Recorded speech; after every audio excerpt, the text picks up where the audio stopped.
हर घड़ी बदल रही है रूप जिंदगी, छाँव है कभी कभी है धूप जिंदगी, हर पल यहाँ जी भर जियो, जो है समा कल हो न हो। लाइफ एक गिफ्ट है, एक छोटा सा पल जो एंडलेस पॉसिबिलिटीज से भरा है। हर सुबह नए सपने लेकर आती है और हर धड़कन ये याद दिलाती है कि जीना कितना ज़रूरी है। लेकिन हम अक्सर इस दौड़ भरी ज़िंदगी में भूल जाते हैं, उलझ जाते हैं और असली जीवन जीना भूल जाते हैं। इसीलिए कहते हैं live every day as if it were your last. मतलब हर दिन ऐसे जियो जैसे वो तुम्हारा आखिरी दिन हो। So embrace joy, love deeply and leave no room for regrets. लेकिन सोचो अगर वो लास्ट डे सच में आ जाए।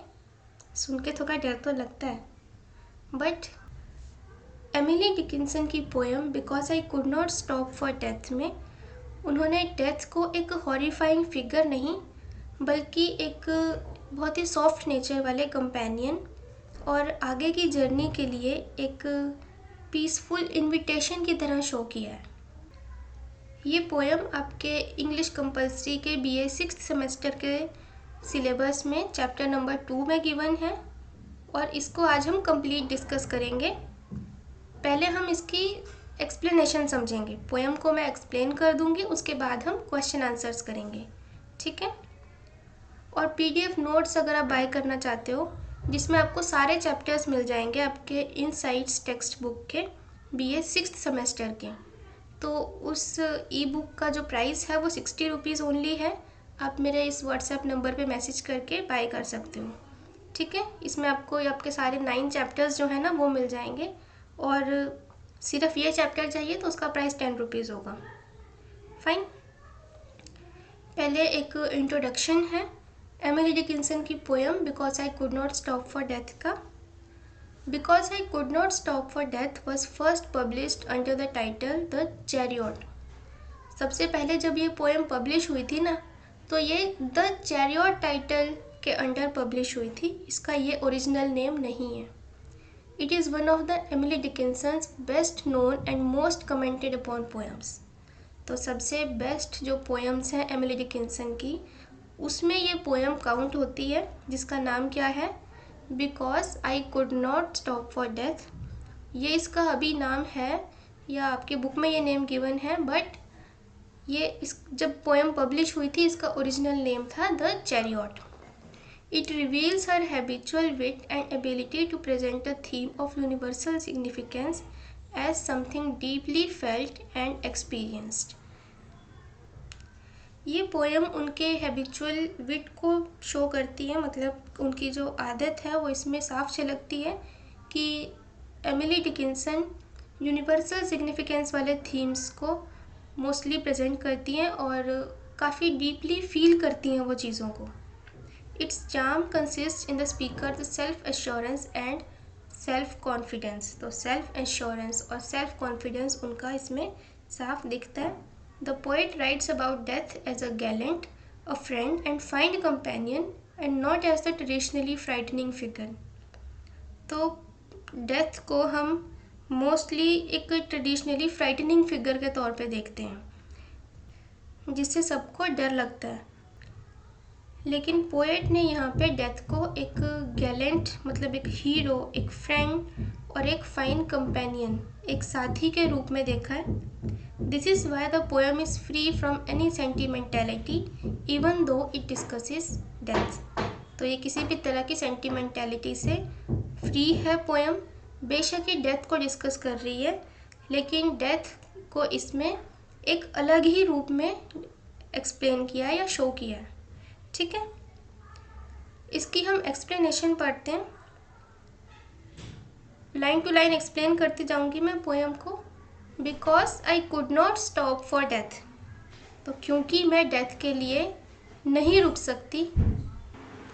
ही kindly stopped for me, death खुद ही अपने आप यहाँ आ गया आ गई और वो मेरे लिए रुकी। The carriage held but just ourselves.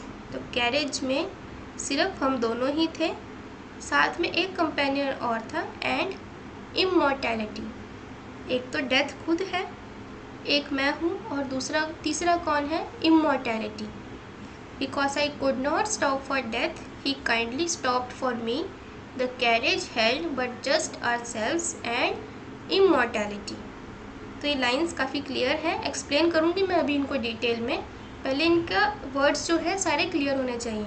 तो क्योंकि मैं डेथ के लिए नहीं रुक सकती थी, मतलब हम अपने आप तो ऐसा कुछ डिसीजन नहीं ले सकते कि चलो आज हम अपनी वर्ल्डली एक्टिविटीज़ को ख़त्म करते हैं और आज चलते हैं डेथ के पास। ऐसा हम नहीं करते, क्योंकि हम वैसे ही डेथ से डरते होते हैं। और डरते हम इसलिए क्योंकि हम डेथ को ना एक एंड समझ लेते हैं, बट वो एंड नहीं होता। तो डेथ खुद आती है और हमें लेके जाती है। और उसमें कौन कौन होता है कैरेज में? हमारे अलावा एक तो डेथ हो गया, एक जिस पर्सन को लेके जा रही है, साथ में होता है इमॉर्टैलिटी। तो पोएटेस देखो इसमें क्या कहना चाह रही हैं। The poetess says that she did not stop her worldly activities even in view of her inevitable death. Inevitable का मतलब जो होके रहता है, जिसको रोका नहीं जा सकता। तो डेथ जो है वो सबकी होनी ही होती है, ये इसीलिए डेथ को इनएविटेबल बोलते हैं। लेकिन इस इनएविटेबल डेथ के लिए भी पोएटेस अपने वर्ल्डली एक्टिविटीज़ को, अपना जो रोज़ के कामकाज हैं, उनको स्टॉप नहीं कर सकती थी, इसलिए डेथ खुद उसके पास आती है। Therefore, death itself came to put an end to her worldly activities. तो डेथ अपने आप आती है और उसके वर्ल्डली एक्टिविटीज़ को, उसके रोज़ के इस जगत में, इस संसार में जो भी वो कामकाज करती है, उस सबको वो स्टॉप कर देती है आके। Like a kindly driver of a chariot, death stopped his chariot to pick up the poetess. अब जैसे इसी तरह से हमारी इमेजिनेशन है ना कि यमराज आते हैं, वो लेके जाते हैं, एक ऐसा चैरियट होता है जिसमें वो हमें लेके जाते हैं आफ्टर डेथ। कुछ ये सोचते हैं कि अगर हम बुरे कर्म करते हैं तो फिर बहुत ही थोड़ा घोस्टली पिक्चर हम देखते हैं, एक हॉरिफाइंग फिगर लाइक हम देखते हैं डेथ को। या फिर कई बार देखते हैं कि जो अच्छे कर्म करता है उसके लिए तो जैसे देवता आ रहे हैं स्वर्ग से, वो उसको लेके जा रहे हैं। इस तरह की हमारी इमेजिनेशंस होती हैं। ऐसे ही डेथ को यहाँ पे काइंडली ड्राइवर की तरह शो किया है, जो चैरियट में आ रहा है, रथ में बैठ के आ रहा है और उसको चला रहा है। Death stopped his chariot to pick up the poetess. तो वो अपना चैरियट जो है वो स्टॉप करता है और पोएटेस को पिक करने के लिए। There was only one more companion in with them. हमारा एक कंपेनियन और था उसके साथ में, मतलब एक डेथ खुद है, जैसे कि मैंने आपको इस इमेज में भी दिखाया था ना, जो थंबनेल में है। एक तो डेथ है, एक पोएटेस हो गई, तीसरा एक है इमॉर्टैलिटी। इसको ध्यान से समझना। देखो, इमॉर्टैलिटी का वर्ड मीनिंग अगर मैं बताऊं तो इसका मतलब होता है अमर होना, मतलब कभी डेथ ना होना। बट ये कैसे पॉसिबल है? क्योंकि हमने तो सुना है कि इस वर्ल्ड में जितने भी ऑर्गेनिजम्स हैं, इंक्लूडिंग ह्यूमन बींग्स, सभी की डेथ निश्चित है, इनएविटेबल है, जो होके रहती है। जो भी संसार में आया है वो एक ना एक दिन ज़रूर जाएगा। फिर पोएटेस यहाँ पे इमॉर्टैलिटी की बात क्यों कर रही है? देखो, इमॉर्टैलिटी को यहाँ पे ना सेकंड कंपेनियन कहा गया है इंसान का। फर्स्ट एक कंपेनियन डेथ है, दूसरा है इमॉर्टैलिटी, जो कि चैरियट में डेथ के साथ ही पोएटेस को लेने आया है। और इमॉर्टैलिटी का मीनिंग एंड सिग्निफिकेंस यहाँ पे ये है कि डेथ सिर्फ हमारी इस वर्ल्ड की एक्टिविटीज़ को स्टॉप करती है, लेकिन डेथ किसी भी इंसान की जर्नी का दी एंड नहीं होता। इसके बारे में डिफरेंट फिलोसफीज़ में डिफरेंट व्यू पॉइंट्स हैं, but most of the philosophical text में जो एक कॉमन कॉन्सेप्ट चलता है ना, जिस पे ज़्यादातर दर्शन शास्त्रों में सहमति है, वो है आत्मा के बारे में। आत्माराम तुकाराम भिले नहीं, जेठालाल वाला आत्मा, सोल। भगवत गीता में श्री कृष्ण जी भी कहते हैं कि आत्मा ना कभी जन्म लेती है, ना कभी मरती है, केवल शरीर नष्ट होता है लेकिन आत्मा अमर होती है, और मृत्यु कोई अंत नहीं है बल्कि आत्मा की अगले चरण में यात्रा है। इसीलिए डेथ के साथ में एक कंपेनियन के रूप में इमॉर्टैलिटी को शो किया है, क्योंकि डेथ के आने पे जर्नी ख़त्म नहीं होती। Thus they started their journey which begins with life। वो कहती हैं कि वो अपनी जर्नी स्टार्ट करते हैं जो कि लाइफ से शुरू होती है, थ्रू डेथ, डेथ से होते हुए इमॉर्टैलिटी की तरफ जाती है, इमॉर्टैलिटी एंड इटर्नल राइट। ठीक है, नेक्स्ट स्टैंजा है, we slowly drove he knew no haste. अब पोएटेस बताती हैं कि वो स्लोली ड्राइव कर रहा था, ही न्यू नो हेस्ट, उसने कोई भी जल्दबाजी नहीं की, and I had put away my labour and my leisure too, और मैंने भी अपना लेबर, मेरा जो भी काम काज था वो सब, और अपना लेज़र, अपना आराम भी, सब कुछ मैंने त्याग दिया फॉर हिज सिविलिटी, मतलब उसका आदर सम्मान करने के लिए, क्योंकि इतने काइंडली पोलाइटली अगर कोई आए हमें रिसीव करने तो उसको इस तरह से रिफ्यूज़ तो नहीं कर सकते ना, उसको पोलाइटली सिविलिटी के साथ में एक्सेप्ट करना चाहिए उसका ऑफ़र। तो इसीलिए पोएटेस ने भी अपना, चाहे उसको आराम करना था या अपना कुछ काम करना था, वो सब स्टॉप करके वो डेथ के साथ चली गई। So in these lines the poetess describes her ride in the chariot driven by death. तो यहाँ पे है ना, we slowly drove he knew no haste, यहाँ पे पोएटेस ने अपनी राइड को डिस्क्राइब किया है चैरियट में, जिसको कि ड्राइव कौन कर रहा था, death. The driver of the chariot namely death very kindly stopped to pick up the poetess on his way to eternity. अभी जो ड्राइवर था चैरियट का, जिसका नाम क्या है, डेथ, बहुत ही पोलाइटली, बहुत ही काइंडली आके रुका था वहाँ पे, और पोएटेस को पिक करने के लिए वो आया था kindly, on his way to eternity, eternity की तरफ जाने के लिए। इटर्निटी का मतलब होता है कि मतलब कभी ना ख़त्म होने वाली जो चीज़ होती है, मतलब कि इसमें ऐसी जर्नी जो कभी ना ख़त्म होने वाली है। इटर्निटी का मतलब इसमें हो गया कि एक ऐसी जर्नी में वो उसको लेके जाने वाला था जिसका कि कोई एंड नहीं है, इमॉर्टैलिटी और इटर्निटी की तरफ उसको ले जाने के लिए वो आया था। Now the poetess and death droves slowly, slowly वो ड्राइव करते हैं, death did not show any haste, कोई जल्दबाजी नहीं की, भाई आराम से आओ, बैठो शांति से, कोई कामकाज की टेंशन नहीं है, कुछ नहीं है, आराम से जाएंगे। They drove slowly. The poetess had suspended all her worldly activities to join death. तो पोएटेस ने भी अपनी सारी वर्ल्डली एक्टिविटीज़ को, कुछ भी वो काम कर रही होगी, उसको स्टॉप कर दिया डेथ को ज्वाइन करने के लिए, उसके साथ जाने के लिए। The poetess had also forgotten all her leisure because death had politely invited her to ride his chariot। अब डेथ ने अपने काम तो ख़त्म कर ही दिए, लेकिन अगर वो थकी हुई थी तो उसने ये भी नहीं सोचा कि मुझे आराम करना था, मुझे कहीं घूमने जाना था, ऐसा कुछ नहीं सोचा, वो उसके साथ चली गई। बिकॉज डेथ इतना पोलाइट है कि उसने इतना पोलाइट इन्विटेशन दिया, तो वो मना कैसे करती। The idea is that death is something kind and polite.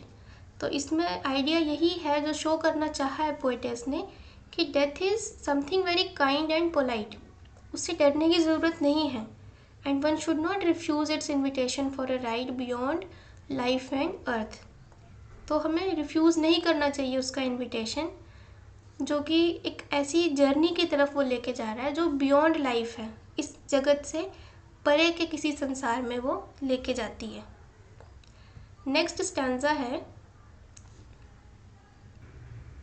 We passed the school where children played at recess in the ring. We passed the fields of gazing grain. We passed the setting sun। In lines में ना poetess ने एक तो human being की life cycle को show किया है, जैसे children played in the recess, तो मतलब ये चाइल्डहुड है। फिर गेजिंग ग्रेन, ये थोड़ा यूथफुल एक स्टेज को शो कर रहा है जब फसल पक जाती है। Then we passed the setting sun, फिर सेटिंग सन का मतलब बुढ़ापा आना इंसान में, और फिर एक दिन ये संसार छोड़ के इंसान चला जाता है। और एक तो ये लाइफ साइकिल को डिनोट कर दिया पोएटिस ने, और मतलब इन सभी चीज़ों से गुजरते हुए इंसान जाता है, तो उसको इस चीज़ को उसने शो किया है कि जैसे वो अपने उसमें बैठी थी, चैरियट में ड्राइव कर रहे थे डेथ और ये साथ में जब जा रहे थे, तो ये इन सबको देखते हुए जाते हैं, तो वो सारा उसको दिखता है। In these lines, the poetess describes the course of her drive in the chariot with death as the driver. तो उसका जो कोर्स है ड्राइव का वो उसने यहाँ पे शो किया है। First, the chariot passed by a school where children were playing. तो जहाँ पे बच्चे खेल रहे थे, ऐसे एक स्कूल की तरफ से वो गुजरते हैं। Then their chariot passed by fields of grain. फिर fields of grain, फसल लगी हुई थी, वो खेत उन्होंने देखा। The crops were like flocks of sheep grazing in the fields. ये जो क्रॉप्स थी ना, ये इस तरह लग रही थी जैसे भेड़ें जो हैं वो घास चल रही हों, इस तरह से फ्लॉक ऑफ शीप की तरह उनको दिखाई दे रही थी दूर से। तो ये यूथफुलनेस की यहाँ पे एक सिंबल है। Then their chariot passed where the sun was setting in the sky. फिर वो ऐसी जगह पहुँचते हैं जहाँ पे सूरज डूबता हुआ दिखाई देता है, मतलब अब टाइम आने वाला है, नज़दीक आने वाला है। तो ये मैच्योरिटी का साइन है यहाँ पे। The poetess means to say that gentle death does not disturb the life of the innocent children, the green fields that nourish man, or the setting sun which delights the human soul. एक symbolism यहाँ पे ये भी है जो poetess कहना चाहती हैं कि डेथ इन सबको डिस्टर्ब नहीं करता। जो बच्चे खेल रहे हैं, जो फसल पक रही है खेत में, हरी भरी फसल है, या सेटिंग सन जो नरिश करते हैं ह्यूमन माइंड को, ऐसी चीज़ों को डिस्टर्ब नहीं करता, नॉर्मल लाइफ साइकिल को चलने देता है।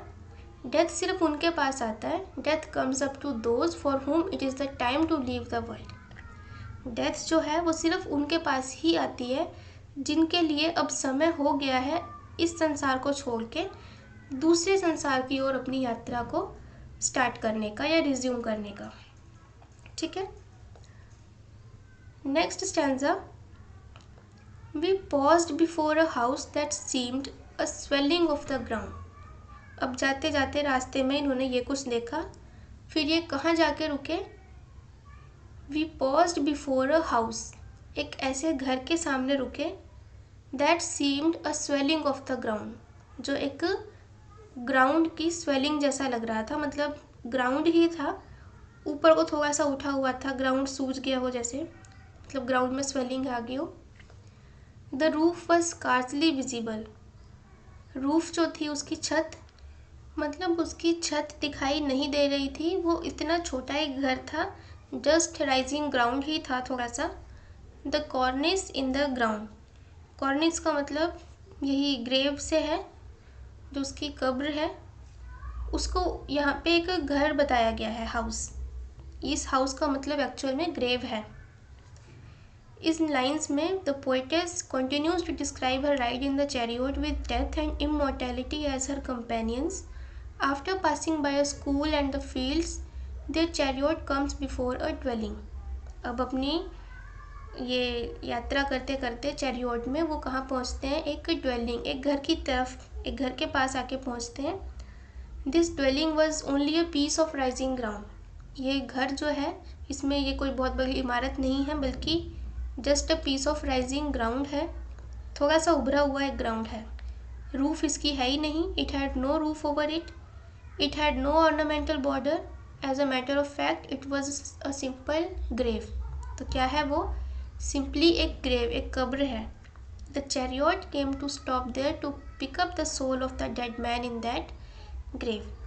चैरियट जो है यहाँ पे आके रुका ताकि वो सोल को पिकअप कर सके डेड मैन की उस ग्रेव में। The chariot came to stop there to pick up the soul of the dead man in that grave. जो उसका शरीर है वो तो उस ग्रेव में दफन हो जाएगा और वहाँ से वो सोल को अपने साथ लेके चला जाएगा। तो ग्रेव के पास आके रुका। तो उसको ग्रेव में आते हुए दिखाई दिया, क्योंकि जैसे डेथ के बाद लोग कब्रिस्तान में क्रीमेशन के लिए लेके जाते हैं ना लोगों को, तो वहाँ पे वो मतलब जाके रुकती हुई अपने आप को फील कर रही है पोएटेस। नेक्स्ट स्टेंजा है, since then 'tis centuries and yet feels shorter than the day. I feel surmised the horse's head were towards eternity. देखो इन लाइंस में ना पोएटेस बताती हैं कि उनकी डेथ के साथ ही जो जर्नी है, आफ्टर डेथ की जो जर्नी है, इसको सदियाँ बीत चुकी हैं। Since then 'tis centuries and yet feels shorter than the day. सदियाँ बीत चुकी हैं, लेकिन ये सदियाँ पृथ्वी के एक दिन से भी छोटी लगती हैं, क्योंकि वहाँ पे ना समय का कोई मतलब रह नहीं गया। जो टाइम की बाउंडेशन होती है वो यहाँ अर्थ पे ही होती है, वहाँ पे तो बस इटर्निटी है, इमॉर्टैलिटी है, आगे यात्रा चलती रहती है और इंसान अकेला ही उस यात्रा में रहता है, सारे रिश्ते नाते पीछे छूट जाते हैं। तो ना तो समय का ही कोई महत्व रह गया है, क्योंकि समय से परे वो यात्रा है, इसीलिए अर्थ के एक दिन से भी छोटी लगती है, जबकि सदियाँ बीत चुकी हैं। I first surmised the horse's head were towards eternity. घोड़ों के जो सिर हैं, जो पोएटेस है, वो देखती है कि वो इटर्निटी की तरफ है। ये मतलब उसकी यात्रा को शो कर रहा है, जो इटर्निटी की तरफ जा रही है, मतलब उसकी यात्रा कंटिन्यूड है डेथ के बाद भी, इसमें कोई भी स्टॉप या एंड नहीं हुआ। In these lines, the poetess continues to describe the course of her drive in the chariot driven by death. After having stopped by a grave to pick up the soul of the dead person, the chariot set off for its eternal journey. Chariot जो है उसकी soul को pick करने के बाद eternity की तरफ चल देता है. It seemed to the poetess as if she had been riding in that chariot for centuries. Poetess को ऐसा लगता है कि वो इस चैरियट में सेंचुरीज से चल रही है. Each of such centuries seem to be shorter than a day on the earth. लेकिन ये जो सेंचुरीज है ना, कई सदियाँ, ये अर्थ के एक दिन से भी छोटी हैं. The poetess observe that the heads of the horses yoked to the chariot were turned towards eternity. Poetess observe करती है कि जो हेड्स हैं, जो घोड़ों के सिर हैं ना, जो चैरियट के साथ बंधे हुए हैं और उनको लेके जा रहे हैं, वो किसकी तरफ है? इटर्निटी की तरफ है, मतलब एक ऐसी यात्रा की तरफ है जिसका कोई अंत नहीं है. In other words, it was journey which after death was continue for ever. मतलब ये एक ऐसी जर्नी है जो डेथ के बाद हमेशा चलने वाली जर्नी है, जिसका कोई एंड नहीं होता. ये एक मतलब इसमें शो किया है कि डेथ कोई अंत नहीं है, बल्कि अनंत सफ़र है. ठीक है. इसमें ना मुझे एक बात भी याद आई है किसी की. पोएम तो चलो यहाँ पे कंप्लीट हो गई है आपकी. नोट्स का PDF अगर आपको लेना है तो व्हाट्सएप नंबर पे आप बाय कर सकते हो मैसेज करके. 60 रुपीज़ में आपको सारे चैप्टर्स के नोट्स विद क्वेश्चन आंसर मिलेंगे. और क्वेश्चन आंसर हम करेंगे अभी, बट एक बात याद आई थी, मैंने सोचा वो भी बता देती हूँ. एक ना सिंगर थी किसी फॉरेन कंट्री में, शायद अमेरिका की या पता नहीं किसी और कंट्री की होगी. किसी फॉरेन कंट्री की थी एक सिंगर. उसका एक्सीडेंट हो गया था और एक्सीडेंट में उसको इतनी ज़्यादा चोट लगी थी कि ऑलमोस्ट डेड थी. बट क्योंकि उस देश में टेक्नोलॉजिकल एडवांसमेंट्स इतनी ज़्यादा थी कि उसको फिर भी बचा लिया गया. बट उसका एक्सीडेंट इतना मतलब डेंजरस था कि वो डेड थी, लेकिन मशीनों की हेल्प से, जो उनकी कंट्री में टेक्नोलॉजिकल एडवांसमेंट्स इतनी थी, उसकी हेल्प से उसका ट्रीटमेंट हुआ, उसको ज़िंदा रखा गया. क्योंकि सिंगर थी, पैसों की कमी नहीं थी और उसके घर वालों ने उसका इलाज करवाया. डॉक्टरों ने उसको हर हालत में ज़िंदा करना था, तो ज़िंदा उसको रखा, मशीनों की हेल्प से, दवाइयों से, जैसे भी रखा, लेकिन ज़िंदा रखा. उसका ट्रीटमेंट किया, उसका ऑपरेशन किया. बट वो डेड हो चुकी थी, उसकी डेथ हो चुकी थी. तो उसने ना, उसकी सोल उसकी बॉडी में से बाहर आ गई थी और उसने अपना ऑपरेशन अपनी आंखों से खुद देखा होते हुए, ऑपरेशन थिएटर में, मतलब उसका ऑपरेशन चल रहा था, डॉक्टरों के बीच में क्या बातें हुई उसने सब सुना, और उसने ऊपर से देखा कि मेरा ऑपरेशन हो रहा है मेरी बॉडी का। वो बाहर आ गई थी। फिर जब वो ठीक हो गई तो उसका जैसे इंटरव्यू वगैरह हुए तो मतलब वो बताती है कि वो इतना प्लेजेंट एक्सपीरियंस था कि वो बाहर मतलब जैसे आ गई थी अपनी बॉडी से उसकी सोल, वो वापस ज़िंदा होना ही नहीं चाहती थी। बट क्योंकि अब घर वालों को भी टेंशन हो गई कि भाई इसकी डेथ ना हो जाए, पैसे पूसे लगा के, टेक्नोलॉजी थी उनकी देश में, तो कुछ भी ऐसे ट्राई करके डॉक्टरों ने हर हालत में उसको ज़िंदा कर दिया था। तो वो सिंगर तो बच गई, पर जब वो बाद में अपना इंटरव्यू दे रही थी ना, तो उसने बताया कि it was a very wonderful experience. मैं ज़िंदा होना ही नहीं चाहती थी, मुझे इस धरती से ज़्यादा वहाँ पे मज़ा आ रहा था। मैं बड़ी हैरान हुई कि वो सच में इतना प्लेजेंट एक्सपीरियंस होता है, पर हम डरते रहते हैं। चलो, पर डरना भी अपनी जगह सही है। हम जिस कंडीशन में हैं अभी, हमारे पास फैमिली है, फैमिली की रिस्पॉन्सिबिलिटीज़ हैं, तो डरना भी अपनी जगह इसीलिए सही है, लेकिन उतना भी नहीं डरना चाहिए आई थिंक, ये पोएम को समझने के बाद तो ठीक है। तो ये तो छोटा सा एक मैंने जो एक इंटरव्यू देखा था उसके बारे में मैंने डिस्कस कर लिया। सिंगर का नाम तो मुझे याद नहीं है, अगर आप में से किसी को पता हो तो कमेंट सेक्शन में लिख देना। अब स्टार्ट करते हैं पोएम के क्वेश्चन आंसर्स, ठीक है।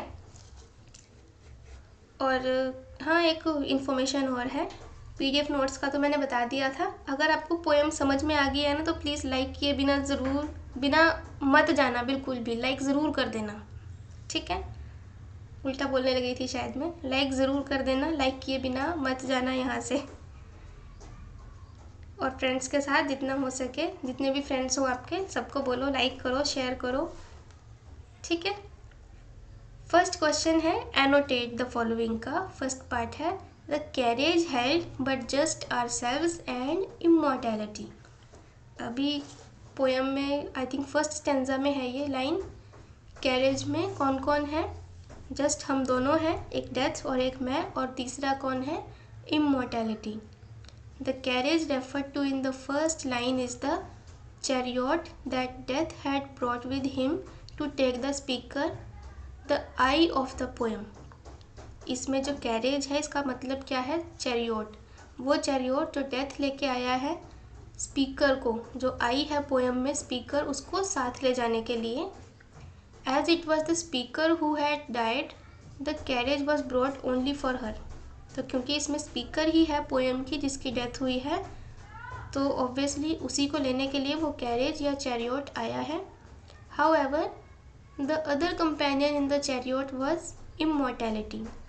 और जो सेकंड कंपेनियन है, अदर कंपेनियन है चैरियोट में डेथ के अलावा, वो कौन है? इमॉर्टैलिटी। इमॉर्टैलिटी का सिग्निफिकेंस क्या है, मतलब मैंने एक्सप्लेन कर ही दिया था पोएम की स्टार्टिंग में, तो आई थिंक दोबारा एक्सप्लेन करने की ज़रूरत नहीं है। इमॉर्टैलिटी मतलब थोड़ा सा ब्रीफ में बता देती हूँ कि एक ऐसे सफ़र की तरफ वो जा रहे हैं जिसका कोई अंत नहीं है, एक अंतहीन सफ़र उनका साथी है। The poet means that death was taking her from her मॉर्टल life into a state of immortality. तो अभी तक जिस लाइफ में वो जी रही थी वो मॉर्टल है, उसमें डेथ होना निश्चित है, लेकिन उसकी जो आगे की जर्नी है वो इमॉर्टैलिटी की स्टेट की जर्नी है, जहाँ पे कभी डेथ नहीं होती, ना वहाँ कभी बर्थ होता है ना डेथ होती है, वो जर्नी बस चलती रहती है। This is why there is no sentimentality in the lines, ठीक है। नेक्स्ट है एनोटेट द फॉलोइंग का ही सेकेंड पार्ट है। We passed the fields of gazing grain, we passed the setting sun. तो गेजिंग ग्रेन और सेटिंग सन को उन्होंने देखा था रास्ते में जाते हुए। These lines describe the journey of the speaker or the poet persona in the chariot of death, who had come to take her in his chariot and give her a ride from life to immortality। तो death के साथ उसकी journey को इस line में show किया है कि वो क्या क्या देखते हैं रास्ते में। The poet persona says that the death took her through the green fields where grains were growing, looking at them with interest. तो डेथ उसको लेके जाता है और ग्रीन फील्ड्स में से लेके वो गुजरता है. Then the chariot took them past the horizon where the sun sets. फिर वो ऐसी जगह जाता है जहाँ पे सूरज छिपता हुआ दिखाई देता है. In other words, the chariot went past the setting sun into the region of immortality. तो इसके थ्रू फिर वो उसकी यात्रा को एंड करता है. दी एंड नहीं करता, अपनी जो उसकी इमॉर्टल लाइफ है उसको ख़त्म करके आगे की जर्नी के लिए उसको लेके जाता है. ठीक है. Next question, annotate the following में ही थर्ड पार्ट है. We paused before a house that seemed a swelling of the ground. तो एक ऐसे घर की तरफ वो रुकते हैं जो कैसा घर है, जस्ट राइजिंग या स्वेलिंग ग्राउंड है. The house mentioned in these lines is the grave prepared for the poet persona after her death. वो जो राइजिंग ग्राउंड या स्वेलिंग ऑफ द ग्राउंड है, एक्चुअल में क्या है, वो ग्रेव है जो कि पोएट के लिए प्रिपेयर की गई है बिकॉज उसकी डेथ हो चुकी है. It was a swelling of the earth as there normally is over the grave of a newly buried dead body. तो जैसे कि न्यूली बरीड डेड बॉडीज़ की होती है, एक स्वेलिंग दिखाई देती है ग्राउंड में, थोड़ा उभरा हुआ दिखाई देता है मतलब कि ground. But as the speaker passed by that house she means that it was the body that was buried. वो यहाँ से पास होती है, इसका मतलब क्या है कि उसकी बॉडी यहाँ पे बरी की गई है. As for the soul, death was taking it away in this chariot and heading towards immortality. जहाँ तक सोल की, आत्मा की बात है, डेथ उसको अपने साथ अपने चैरियट में इमॉर्टैलिटी की तरफ लेके जा रही है. That was why the speaker could see her grave and comment on it. इसीलिए वो अपनी ग्रेव को देख भी रही है, देख पा रही है और उसके ऊपर कमेंट भी कर रही है. ठीक है. नेक्स्ट है एनोटेट द फॉलोइंग का ही आगे डी पार्ट है. Since then टिज centuries and yet feels shorter than the day. I first सरमाइज्ड the horse's heads were towards eternity. ये तो लास्ट स्टेंजा पूरा ही गिवन है और पढ़ ही लिया था, वैसे हमने इसको अच्छे से समझ लिया था. The speaker says that since her death the chariot has been moving and moving giving her a pleasant ride. Speaker क्या कहती है इन लाइन्स में कि जब से उसकी डेथ हुई है, ये जो चैरियट है ये मूविंग एंड मूविंग, ये चलता ही जा रहा है और उसको प्लेजेंट राइड दे रहा है. Centuries have passed as if each of them were no longer than a single day. सदियाँ बीत गई हैं लेकिन हर एक सदी धरती के एक दिन से भी छोटी लगती है. मतलब वहाँ पे समय मतलब इतना प्लेजेंटली गुजरता है कि पता ही नहीं चलता. अर्थ पर तो ऐसा लगता है ना कि एक मतलब डिफरेंस होता है ना, जिस चीज़ को हम एंजॉय करते हैं ऐसा लगता है कि टाइम बहुत जल्दी जल्दी बीत रहा है, और जिस चीज़ से हम परेशान रहते हैं तो लगता है कि टाइम बीत ही नहीं रहा है ना. तो फॉर एग्ज़ाम्पल अगर दो लोग हैं, मतलब कोई ऐसा फ्रेंड मिलने आ गया जिसको हम फ्रेंड मानते ही नहीं हैं, तो हम सोचते हैं भाई कब जाएगा ये, अच्छा अभी तो 2 बजे आया था, और मतलब क्या कहते हैं, ऐसा लगता है कि टाइम बीत ही नहीं रहा, कब जाएगा ये, हम वेट कर रहे हैं. 2:30 बज जाएंगे उसको, अगर 2 बजे आया था 2:30 बज गए तो आपको अगर अरे 2:30 बज गया अभी तक नहीं गया. और अगर कोई ऐसा फ्रेंड है जो हमें बहुत अच्छा लगता है, हमारा बेस्ट फ्रेंड है, तो वो अगर आ जाए तो चाहे सुबह से शाम हो जाए, हमें उसके साथ बातें करते हुए हम सोचेंगे शाम भी हो गई, पता भी नहीं चला. तो वही बात है कि वहाँ पे सेंचुरीज बीत जाती हैं और पता भी नहीं चलता उसको. This is understandable when the movement is from the transient realm of time to the never ending realm of eternity. तो ये एक ट्रांजिशन है उसका कि वो एक नेवर एंडिंग रियल्म में ट्रैवल कर रही है जो कि कभी ना ख़त्म होने वाला है, एक जर्नी है. This is clear from the direction shown by the heads of the horses. Horses के जो हेड्स हैं उनकी डायरेक्शन भी किस तरफ है, इटर्निटी की तरफ है, which were in the direction of eternity. The speaker means that death is indeed a point in time which takes a person from the world of time to the world of eternity and immortality. तो speaker क्या कहना चाहती है इसमें कि death एक ऐसा point of time होता है जो कि इंसान को टाइम वाले वर्ल्ड से, ये जो दुनिया है, इससे एक इटर्निटी की तरफ, इमॉर्टैलिटी की डायरेक्शन में जर्नी पे लेके जाता है, जहाँ समय की कोई परवाह नहीं होती और वो कभी ना ख़त्म होने वाली जर्नी होती है, समय से परे होती है, टाइम की वहाँ पे बाउंडेशन नहीं होती। ठीक है, नेक्स्ट क्वेश्चन है, what does the poet mean by saying he kindly stopped for me. Poet ने जो कहा था ही काइंडली स्टॉप्ड फॉर मी, वो बहुत ही काइंडली मेरे लिए रुका, इसका क्या मतलब है। देखो, death is presented in the poem as a gentleman caller politely and gallantly inviting the speaker to join his chariot. तो डेथ को यहाँ पे इस पोएम में ऐसे प्रेजेंट किया गया है जैसे कि एक जेंटलमैन कॉलर है, पोलाइटली और गैलेंटली, हीरोइकली वो इनवाइट करता है स्पीकर को उसका चैरियट साथ में ज्वाइन करने के लिए। The poem questions the traditional idea about death being terrible and frightening. तो डेथ बहुत ही टेरिबल है, फ्राइटनिंग है, यमराज जी आते हैं बहुत ही एक डेंजरस फ्राइटनिंग वेशभूषा में और इंसान को लेके जाते हैं और गरम तेल की कढ़ाई में डाल देते हैं। इस तरह की जो फिगर्स हैं उसको ये पोएम चैलेंज करती है। द पोएट, अच्छा ऐसा टॉम एंड जेरी में भी दिखाते होते थे ना। टॉम एंड जेरी मेरा फेवरेट कार्टून रहा है अपने चाइल्डहुड में, वो बहुत देखा है मैंने, वो याद आ जाता है मुझे इसमें। टॉम एंड जेरी में भी इसी तरह का दिखाते होते थे, कुछ गरम तेल में डाल देते होते थे और सींग भी होते थे उसके। तो हमारी जो इस पोएम को पढ़ने से पहले वाली जो फिगर थी डेथ की, वो तो ऐसी ही थी जैसे टॉम एंड जेरी में दिखाते हैं। हाँ, लेकिन अब आई थिंक आपकी भी थोड़ी बहुत चेंज होगी अगर आपने पोएम को सीरियसली समझा है।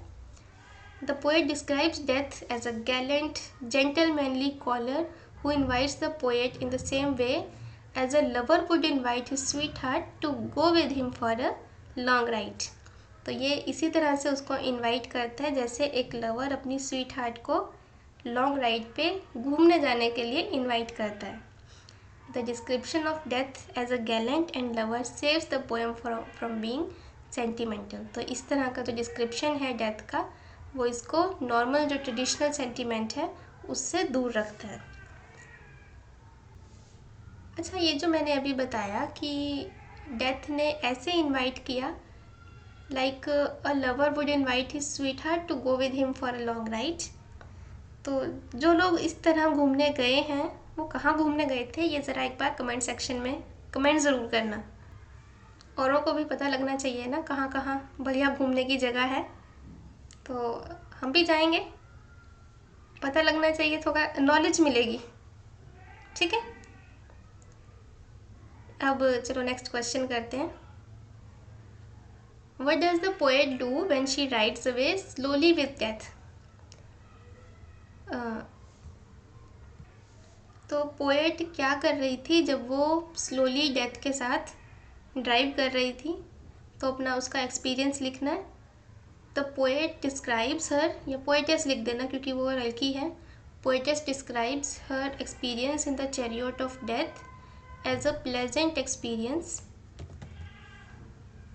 In the company of death and immortality, the poet passed by a school for children. There they saw children playing games. Then they rode through green fields full of grain and found crops gazing at them. तो यहाँ पे उसने अपनी journey को explain करना है कि कैसे कैसे वो उन्होंने क्या क्या अपने रास्ते में देखा, बच्चे देखे खेलते हुए, फिर ग्रीन फील्ड्स देखी और वो ग्रीन फील्ड्स उनको ऐसे दिख रही थी जैसे वो उनकी तरफ देख रही हैं घूर के, crops gazing at them. Next they cross the western horizon where the sun sets. फिर sun set होता हुआ उनको दिखाई दिया। The evening began and they found dew drops to be trembling in the wind.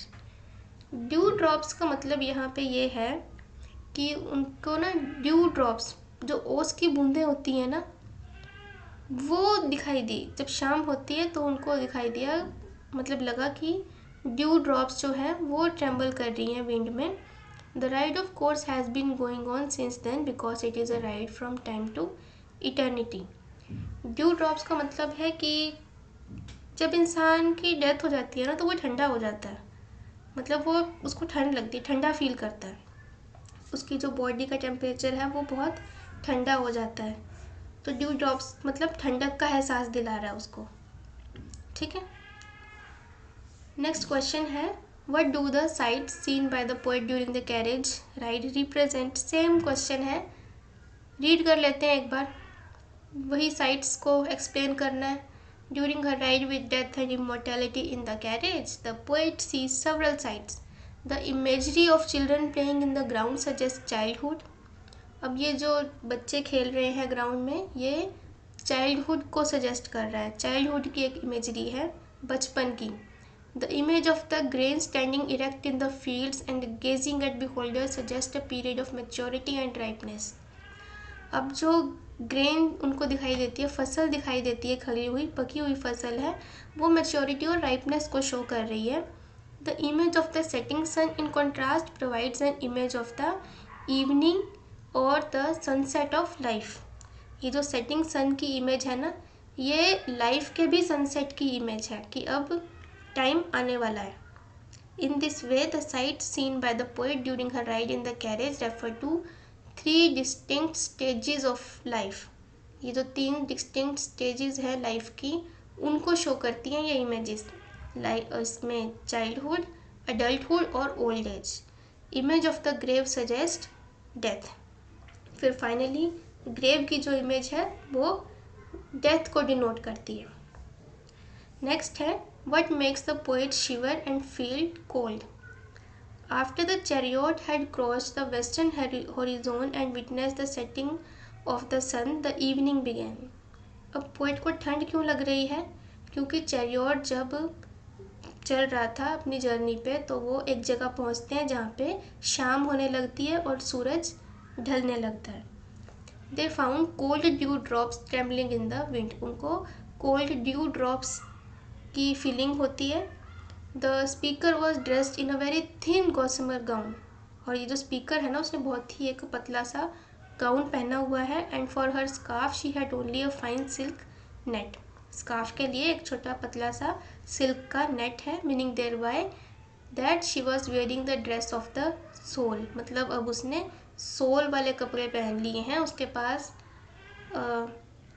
मतलब अब बहुत पतले से कपड़े हैं जिसमें उसको ओस की बूंदों से भी ठंड लग रही है, क्योंकि उसकी डेथ हो चुकी है तो उसका जो टेम्परेचर है वो ठंडा हो चुका है बॉडी का। So she started feeling cold but the coldness में indicate the coldness of death. यहाँ पे कोल्डनेस जो है ना वो डेथ की कोल्डनेस को इंडिकेट कर रही है, which had overtaken the post. Fine, next question, what is the significance of the word paused in the line we paused seemed. इस लाइन में पॉज्ड का क्या सिग्निफिकेंस है उसको एक्सप्लेन करना है। The carriage of death paused in front of a small house. ये जो लाइन है ना वी पॉज्ड, आई थिंक ये लाइन पूरी नहीं लिखी है यहाँ पे। हाँ, तो कहाँ पे पॉज किया था उन्होंने? एक छोटे से घर की फ्रंट में। The carriage of death paused in front of a small house. This house was like a small mound of earth. एक छोटा सा अर्थ का माउंड है। It is here that the carriage of death paused for some time. The carriage in this case was the hearse on which the dead body of the speaker was carried to the grave. यहाँ पे carriage का मतलब अर्थी से है जिसमें उसको ले जाया गया था। ठीक है, और फिर वो आके रुकते हैं कहाँ? एक ग्रेव के पास में, ग्रेव के सामने रुकते हैं। एक छोटा सा घर बताया है ग्रेव को। और ये जो ग्रेव है यहाँ पे ये रिप्रेजेंट करती है हाउस, हाउस से रिप्रेजेंट किया है ग्रेव को, which was in fact a grave. House का मतलब यहाँ पे ग्रेव है। But the chariot of death only paused a moment and then resumed the journey towards eternity. लेकिन वो यहाँ पे सिर्फ एक मोमेंट के लिए ही पॉज करता है, रुकता है, बाद में फिर से अपनी जर्नी इटर्निटी की तरफ स्टार्ट कर देता है। In other words, burial in the grave was only a pause in the journey to eternity. ये जो बरियल है ना ग्रेव में, ये जस्ट एक पॉज था, थोड़ी देर का रुकाव ठहराव था, फिर वहाँ से आगे जर्नी जो है सोल की स्टार्ट हो जाती है। क्लियर है?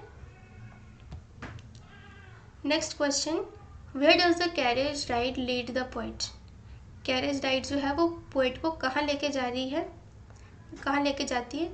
The chariot of death leads the poet towards the state of eternity और टाइमलेसनेस। एक ऐसी स्टेट की तरफ उसको लेकर जाती है जो कि इटर्निटी, टाइमलेसनेस की स्टेट है। This is indicated by the direction of the heads of the horses driving the chariot. ये जो घोड़े उस रथ को चला रहे थे उनके जो सिर हैं किस तरफ है, उससे भी इंडिकेट किया गया है कि वो इटर्निटी की तरफ चल रहे हैं। The poet is riding with both death and immortality in the chariot. और पोएट जो है वो किसके साथ राइड कर रही है? डेथ और इमोर्टैलिटी के साथ में। ये दोनों उसके कंपेनियंस हैं। This presents death and immortality as companions rather than adversaries as they are traditionally made out to be. तो ये कंपेनियन की तरह शो किए हैं, कोई एडवर्सरीज की तरह शो इनको नहीं किया जैसा कि ट्रेडिशनल फिगर्स में होता है। The poets point is that death is a small pause in the eternal life of the soul and in fact a means to lead to immortality। तो पोइट का पॉइंट यही है कि डेथ एक small pause है, छोटा सा ठहराव होता है और उसके बाद लाइफ की जो जर्नी है वो इटर्निटी की तरफ फिर से रिज्यूम हो जाती है। Next question, does the poet present death in its traditional image? तो क्या पोइट ने ट्रेडिशनल इमेज में शो किया है डेथ को? बिल्कुल भी नहीं। कोई यहाँ पे यमराज तो नहीं दिखाई दिए आपको जो बहुत ही एक डेथ मतलब एक फ्राइटनिंग फिगर में आए हों और ले जाके डाल दिया हो गरम कढ़ाई में, ऐसा तो नहीं हुआ ना। So in contrast to the traditional images of death as something terrifying and horrible, the poet presents death as a highly civil and kind gentleman.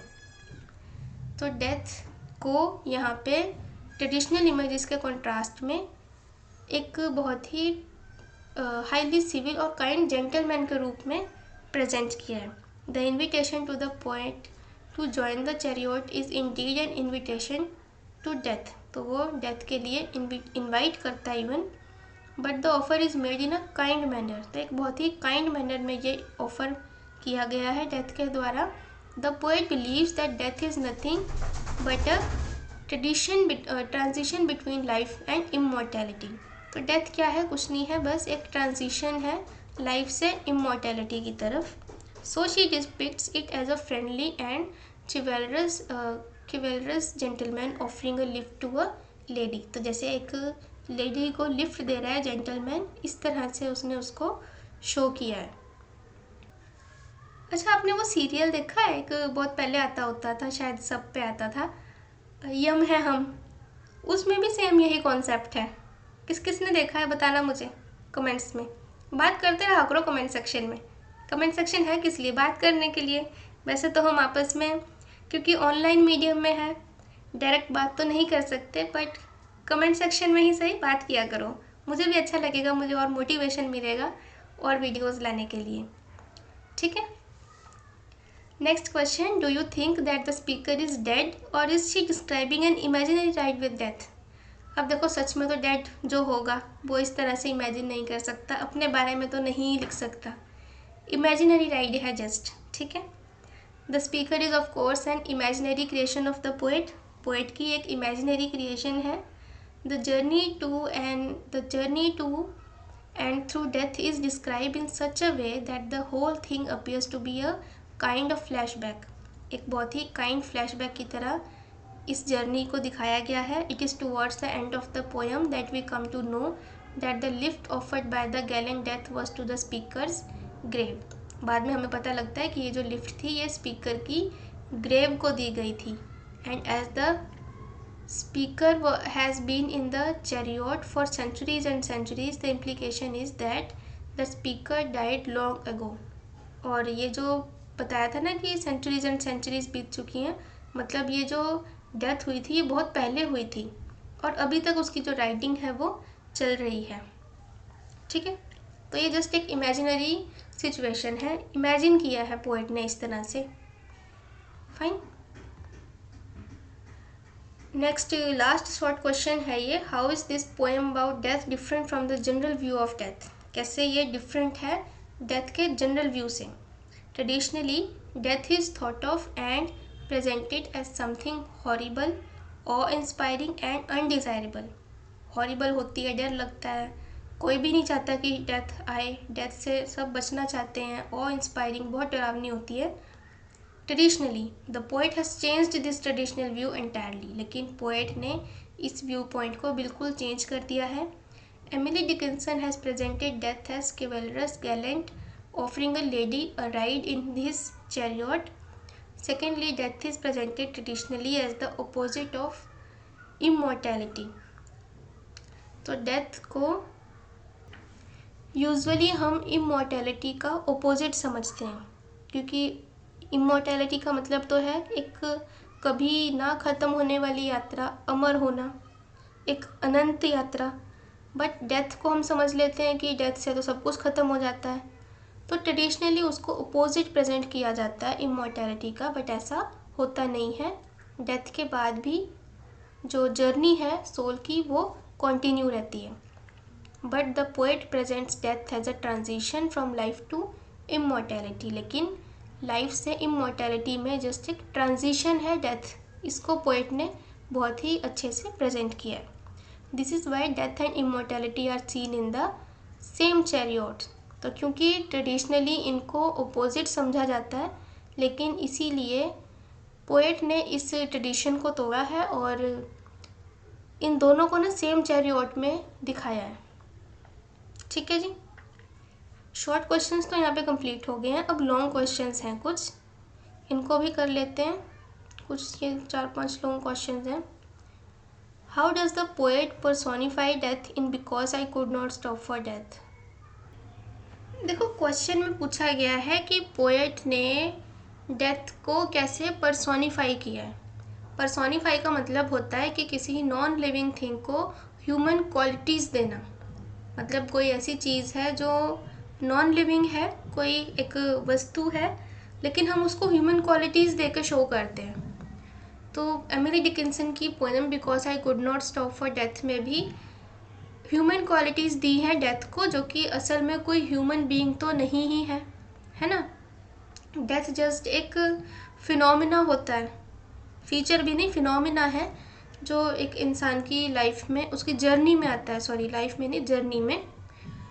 तो उसको ह्यूमन क्वालिटी दे के शो किया है, एक जेंटलमैन बना के यहाँ पे शो किया गया है। ठीक है। इन एमिली डिकिंसन्स पोएम, अच्छा ये थोड़ा छोटा छोटा लिखा है, मेरे को दिखाई थोड़ा कम ही देता है, कुछ गलत पढ़ लूँ तो एडजस्ट कर लेना, नोट्स में आपको सब सही मिल जाएगा। इसीलिए पहले ही सॉरी बोल दे रही हूँ। In Emily Dickinson's poem because I could not stop for death, death is personified. तो डेथ को पर्सोनिफाई किया गया है, मतलब ह्यूमन क्वालिटीज़ दी हैं। That is to say it is treated as a person and given personality traits. तो एक पर्सन की तरह ट्रीट किया है। It is shown as a kind, courteous, civil and unhurrying gentleman who is ready to give a lift to a lady, the speaker of the poem. किस तरह से show किया है, एक काइंड, courteous, सिविल और जल्दबाजी ना करने वाला एक जेंटलमैन है जो एक लेडी को लिफ्ट देने के लिए तैयार है। और वो लेडी कौन है, वो पोएम की स्पीकर हैं, नॉट द पोएटेस खुद हैं, क्योंकि पोएटेस की डेथ नहीं हुई, ये उनका एक इमेजिनरी स्पीकर है। उन्होंने खुद को ही इमेजिन किया है नो डाउट, बट वो स्पीकर जो है वो उनकी इमेजिनेशन है। Unlike traditional descriptions of death in poetry and other forms of literature, death in Dickinson's poem is not a terrible or frightening villain driving away unwilling people hurriedly to their graves. तो जैसे traditional forms में होता है कि एक terrible frightening villain की तरह है जो ज़बरदस्ती लोगों को लेकर जाता है जल्दी जल्दी, वो भी ऐसा नहीं है। On the contrary, death is presented as a kind and considerate, gentlemanly, chivalrous. इस तरह से एक बहुत ही जेंटलमैन को यहाँ पे शो किया है as a death. It is not merely the poet's wit that transforms death into a fine figure. The poet's wit is instead used to support her basic argument that death after all is a transition from life to a state of eternity. तो ये just एक transition है life से eternity की तरफ। उसका इस basic argument को यहाँ पे उसने शो किया है पोएट ने। Death performs the necessary task of taking people away from life and the world of time to a state of eternity and immortality. क्योंकि देखो, एक बार जो इंसान यहाँ पे आ जाता है, मोह माया में फंस जाता है, रिश्ते नातों में उलझ जाता है यहाँ पे, तो उसके लिए ना अपने रिश्तों का त्याग करना अपने आप पॉसिबल नहीं है। क्योंकि हम अपनी फैमिली से प्यार करते हैं, हमारे पास अपनी फैमिली की रिस्पॉन्सिबिलिटीज़ हैं, तो अपने आप तो इन सब रिश्तों का त्याग नहीं हो पाता। इसीलिए ये काम डेथ करती है। क्योंकि ये ज़रूरी भी है। जब जिसका टाइम आ जाता है तो वो उसको एक इमॉर्टैलिटी के रास्ते पे लेके जाती है, एक अनंत सफ़र पे लेके जाती है। तो ये काम डेथ कर लेती है, क्योंकि हम अपने आप इस काम को करने लायक नहीं है, कोई भी नहीं होता। और क्योंकि ये सब हमें छोड़ना पड़ता है, इसीलिए हम इसको एक एज अ फ्राइटनिंग फिगर देखते हैं। ठीक है। This is Y another companion in the chariot of death is immortality. इसीलिए जो डेथ के साथ अनदर कंपेनियन है चैरियट में, वो कौन है? इमॉर्टैलिटी है। And the heads of the horses of the chariot are in the direction of eternity. तो हॉर्सेस के हेड किस डायरेक्शन में है? इटर्निटी की डायरेक्शन में है, अनंत एक यात्रा के डायरेक्शन में है जिसका कोई अंत नहीं है। Hence the presentation of death as a gentleman is all of a piece with the thematic design of the poem. Getting? Next question. What does the tone of the poem tell you about the poet's attitude towards death? अब ये poem जो है इसकी tone कैसी है, इससे आपको death के एटीट्यूड के बारे में क्या पता चलता है, उसके बारे में आपने आंसर लिखना है।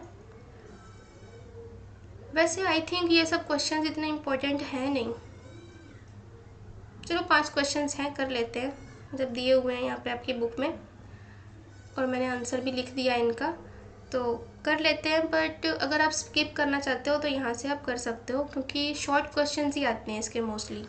लॉन्ग आ भी जाए तो आप बना ही लोगे जब आपने पोएम को समझ लिया तो। ठीक है, तो इसका आंसर है Emily Dickinson's poem because I could not stop for death. इसमें ना एक चीज़ याद रखना, थोड़ी सी मेरे से यहाँ पे मिस्टेक है, इसको मैं करेक्ट कर दूँगी।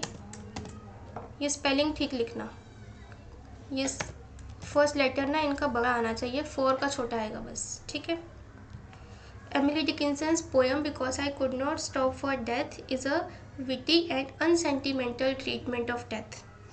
विटी का मतलब होता है ह्यूमरस वे में और समझदारी से इस पोएम में डिपिक्ट किया है डेथ को। The poet presents death as a civil, polite and chivalrous gentleman offering a lift to a lady in his chariot.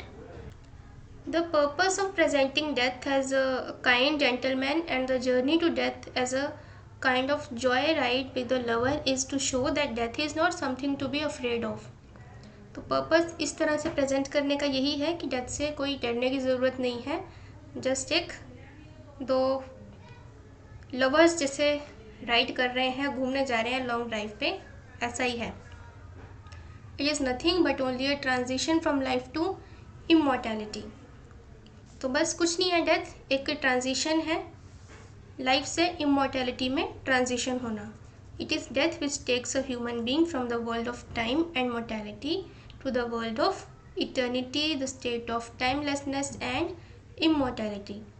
तो वो डेथ ही है जो ह्यूमन बीइंग को इस समय वाले वर्ल्ड से, वर्ल्ड ऑफ टाइम से, मोर्टेलिटी से, जहाँ पे मृत्यु निश्चित है, इससे एक इटर्निटी, टाइमलेसनेस की स्टेट में इमॉर्टैलिटी की तरफ लेके जाती है।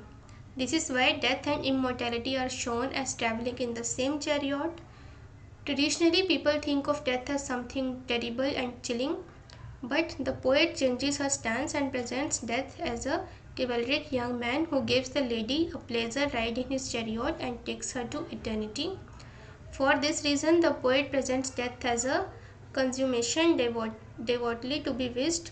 The tone of the poem thus brings out the attitude of the poem towards death. Next question. Do you agree with the poet that death does not mark the end of life? क्या आप agree करते हो poet के साथ कि death जो है वो लाइफ का एंड नहीं मार्क करती। इस पे आप अपने व्यू पॉइंट्स भी दे सकते हो, आपके क्या व्यू पॉइंट्स हैं आप कमेंट सेक्शन में मुझे बता सकते हो। मैं ऐड ऑन कर दूँगी अगर वो अच्छे हुए, अगर मुझे ज़रूरत लगी कि ऐड कर देना चाहिए। नॉलेज मिलेगी एक दूसरे को, हमें, मुझे भी और सीखने को मिलेगा आपसे, ठीक है। इसका आंसर फिलहाल जो मैंने लिखा है, all religions in the world emphasise that there is one way or the other a life after death. ज़्यादातर जो रिलीजन्स है ना, यहाँ पे सभी लिखा है, वैसे ज़्यादातर रिलीजन्स, कुछ नहीं भी मानते, मोस्टली एक दो को अगर छोड़ दें तो सभी मानते हैं कि इस जीवन के बाद दोबारा भी एक लाइफ होती है, डेथ के बाद दोबारा पुनर्जन्म होता है। They say it on the basis of the belief that the soul of the human being is immortal and it does not die with death. ये बिलीफ इसलिए है क्योंकि ये विश्वास है मोस्ट ऑफ द फिलोसफीज़ में कि ह्यूमन बीइंग की एक सोल होती है जो इमॉर्टल होती है, आत्मा अमर होती है, जिसकी मृत्यु नहीं होती, डेथ के साथ आत्मा डाई नहीं होती। Emily Dickinson, a firm believer in Christianity, also shares this view and presents it in her much anthologized and commented upon poem. तो क्योंकि एमिली डिकिंसन एक क्रिश्चियन है और क्रिश्चियनिटी में भी यही बिलीफ होता है कि डेथ के बाद एक अनदर लाइफ होती है इंसान की, और दैट इज़ वाई उसने भी इसी व्यू पॉइंट को यहाँ पे अपनी इस मोस्ट कमेंटेड अपॉन पोएम में एक्सप्लेन किया है। That is because I could not stop for death. Contrary to the traditional popular feeling that death is something frightening and terrible which puts an end to our life, Dickinson says that death is nothing but a friendly thing which leads people to immortality. Death एक बहुत ही friendly thing है जो कि लोगों को immortality की तरफ लेके जाती है, बिकॉज इंसान का अपने आप जाना तो पॉसिबल नहीं है। अपने आप जाना पॉसिबल इसलिए नहीं है बिकॉज फ्रेंड्स, फैमिली, रिस्पॉन्सिबिलिटी, इन सब में हम जब उलझ जाते हैं तो उसको छोड़ना बहुत मुश्किल हो जाता है। Dickinson's idea is no doubt informed by her strong religious conviction, but everybody will not share her view with the same conviction. Many people do, on the other hand, believe that life ends with death and that any talk about afterlife and immortality is nothing but a construction of the human mind. Death, they say, is real, while any talk of immortality and afterlife belongs only to the realm of imagination. तो बहुत से लोग ऐसा मानते हैं कि death तो एक एंड है, मरने के बाद कुछ नहीं बचता, सब खत्म हो जाता है, और बाकी ये जो ये चीज़ें हैं ना कि डेथ के बाद एक आफ्टर लाइफ होती है, ये सब इंसान की कल्पनाएं हैं, ऐसा लोग मानते हैं।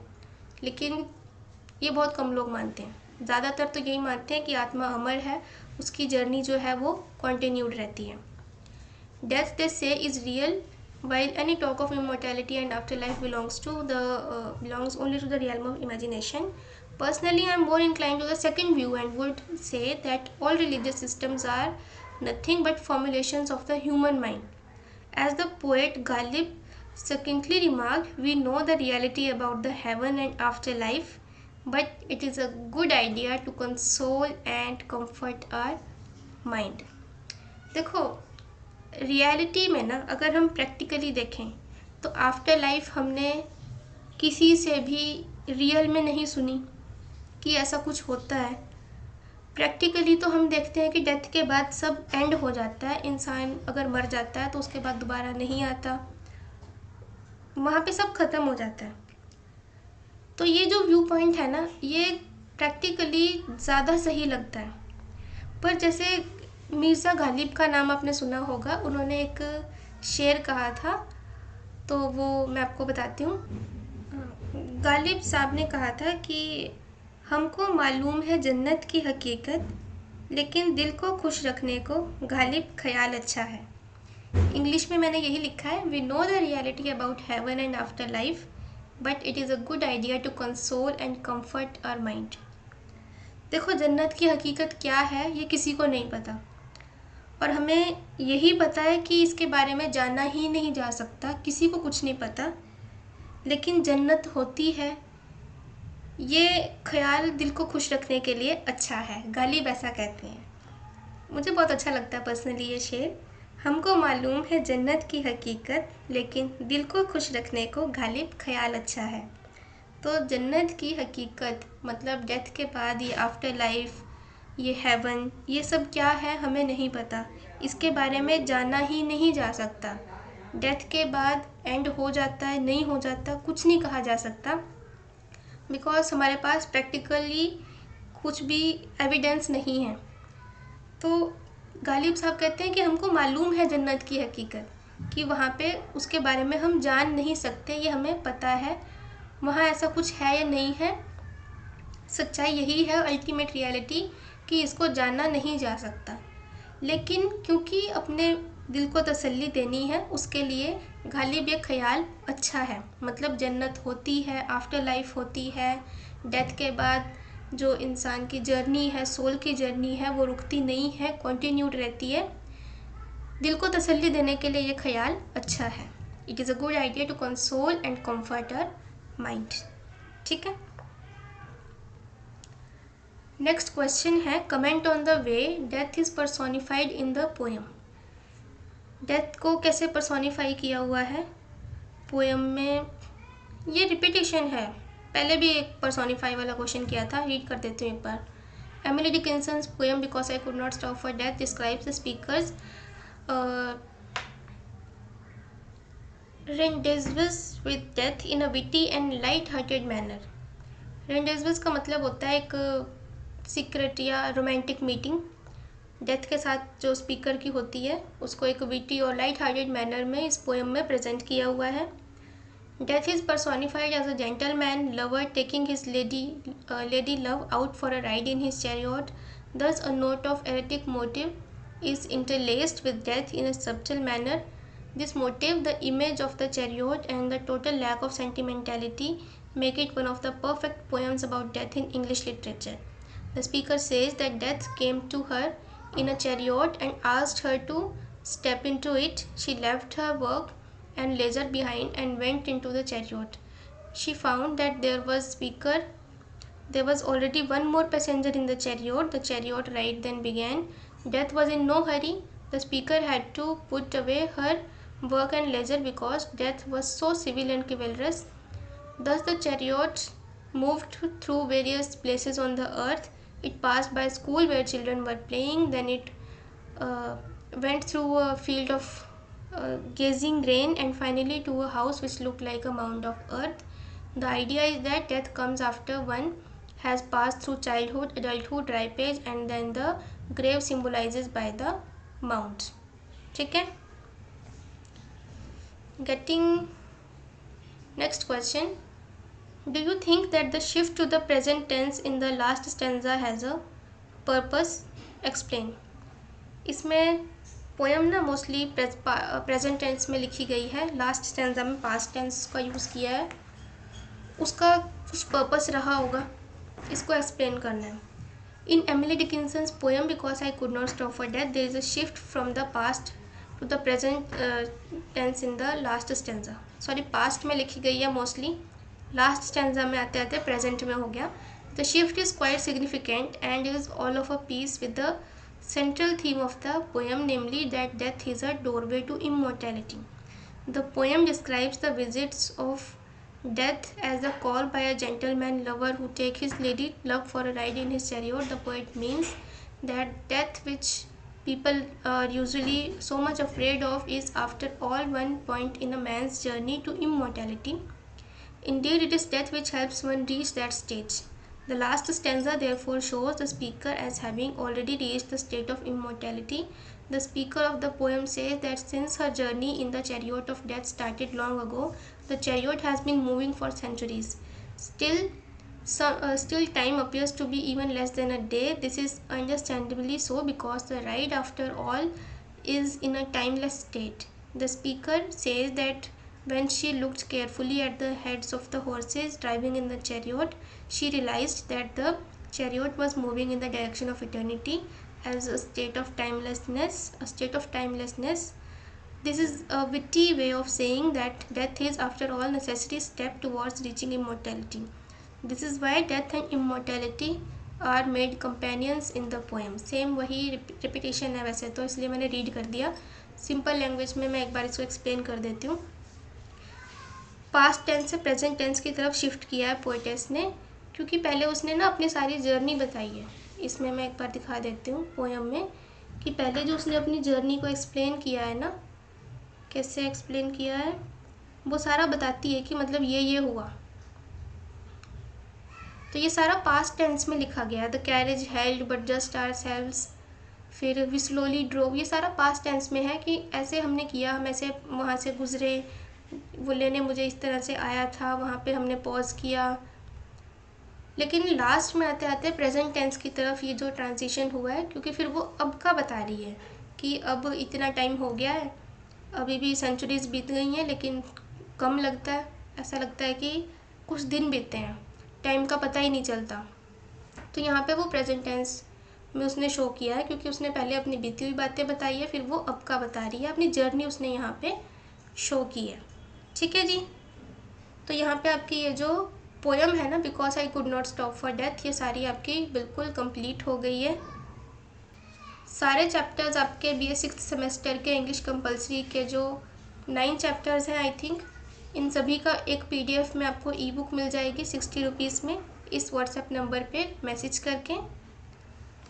वीडियो अगर अच्छी लगी है तो लाइक बटन ज़रूर प्रेस करना और कमेंट सेक्शन में ज़रूर बताना, शेयर करना फ्रेंड्स के साथ, चैनल को सब्सक्राइब कर लेना। थैंक यू सो मच, और आपके एग्ज़ाम के लिए आपको बहुत बहुत शुभकामनाएं। All the best.